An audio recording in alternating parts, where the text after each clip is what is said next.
පූජ්‍ය කත්නෝරුවේ සිරිධම්ම හිමියන් වැඩ සිටින පින්බිම ඓතිහාසික ගණේවැව පුරාණ විහාරස්ථානය. එළඹෙන වෙසක් පොහෝ දින ඓතිහාසික ගණේවැව පින්බිමට පැමිණෙන්නට බලාපොරොත්තු වන ඔබට එහි එන මඟ කියන්නටයි මේ සූදානම. ගණේවැව පුදබිමට ළඟා විය හැකි එක් මාර්ගයක් වන්නේ පාදිනිය අනුරාධපුර මාර්ගයයි.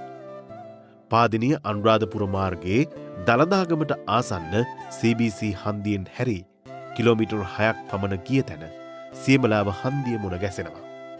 එතැනින් හැරී ගණේවැව පුරාණ විහාරයට ළඟා විය හැකියි. කුරුණෑගල පුත්තලම ප්‍රධාන මාර්ගයෙන්ද ගණේවැව පුදබිමට ළඟා විය හැකියි. එම මාර්ගයේ පැමිණෙන්නේ නම් නිකවැරටිය නගරයට ආසන්න ඇලවක හන්දියෙන් හැරී කිලෝමීටර් 8ක් පමණ ගිය තැන සියඹලාව හන්දිය හමුවනවා. එතැනින් හැරී ගණේවැව විහාරස්ථානයට ළඟා විය හැකියි. මේ සෑම ස්ථානයකම විශාල ප්‍රමාණයේ දැන්වීම් පුවරු සවිකර ඇති නිසා ඔබට මඟ සොයා ගැනීම අපහසු